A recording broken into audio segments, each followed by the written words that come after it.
Aussie senior columnist John McLaughlin teaches at the Johns Hopkins School of Advanced International Studies and was Deputy Director and Acting Director of the CIA from 2000 to 2004. Follow him on Twitter, @McLaughlin says Israeli Prime Minister Benjamin Netanyahu's recent presentation on Iranian nuclear deceptions was coordinated with the White House and clearly designed to give President Donald Trump ammunition should he decide on May 12 to scrap the 2015 agreement with Tehran.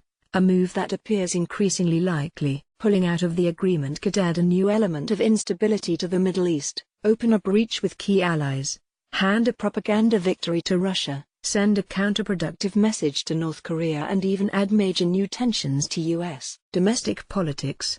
Netanyahu's presentation was an impressive display of the Israeli intelligence service's capabilities. Mossad somehow managed to filch about 55,000 pages of Iranian documentation showing Iran's intention early in the last decade to build a nuclear weapon. Netanyahu came up with no smoking gun proving that Iran is currently building a weapon in defiance of the 2015 pact.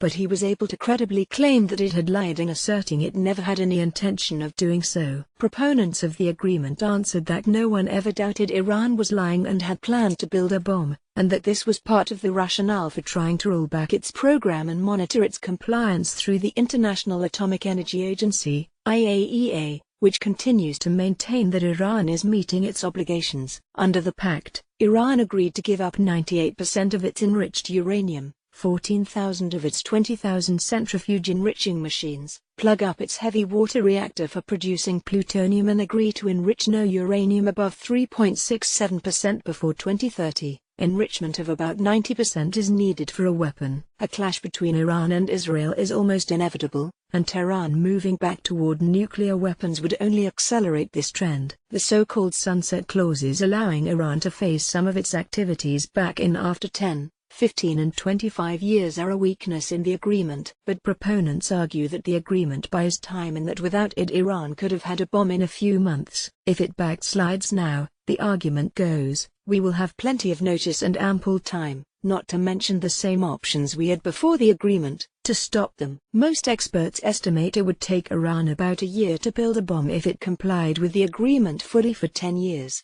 If Trump jettisons the agreement, the Iranians say they will consider the deal broken and feel free to resume their nuclear activity. None of the other signatories, France, the UK, Germany, Russia, China and an EU delegate, want to leave the deal, but Iran is unlikely to try staying in it with just these parties. Also, if the US reimposes sanctions on Iran, it will make it difficult for these countries, some of whom deal heavily with U.S. financial institutions, to stay in. They have all urged Trump to keep the agreement, so his departure would widen the breach that already exists with most of the other parties. Russia has worked hard to signal in the Middle East that it is a more reliable partner than Washington and would seize on a U.S. withdrawal to drive home the point. Iran's return to a nuclear program, meanwhile, would prove troublesome and dangerous to the two countries that have criticized the agreement most, Saudi Arabia and Israel. Saudi-Iranian relations are already volatile, and an Iranian move to go nuclear would only add to the possibility of a clash. Israel,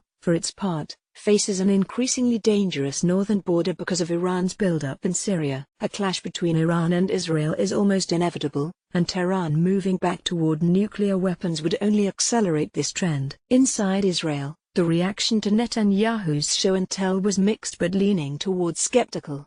If the press and elite commentary are indicative, the typical takeaway was puzzlement over Bibi's intentions. War with Iran? Just a message to Trump and the American public? A distraction from his domestic troubles? He's embroiled in a corruption scandal? So, among Israelis, there was more nervousness than cheerleading. In the United States, Trump dumping the agreement could reverberate in U.S. politics in important ways. Trump, new Secretary of State Mike Pompeo and new National Security Advisor John Bolton are all sharply critical of the agreement and, based on their public comments, ready to dump it. Defense Secretary James Mattis has criticized the agreement but recommends staying in it.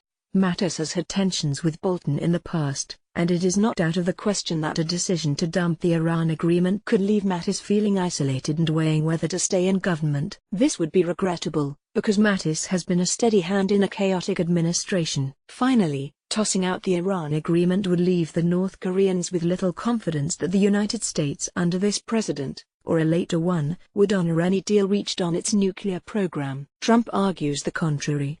He says canceling the Iran pact would tell Pyongyang that Washington plans to drive a hard bargain. But the North knows that already, so it's not clear that it needs proof, particularly in the form of an action that will only add another conflict to the high pile of U.S. national problems. The bottom line, the Iran nuclear agreement is not perfect, but it is the product of maddeningly complex diplomatic negotiations over many years. It is, like most diplomatic achievements, something seldom seen these days in our own politics, a compromise. It holds some dangers but also some opportunities. Pulling out now, in the face of all the problems this would trigger, would seem a perfect illustration of that old saying, the perfect is often the enemy of the good.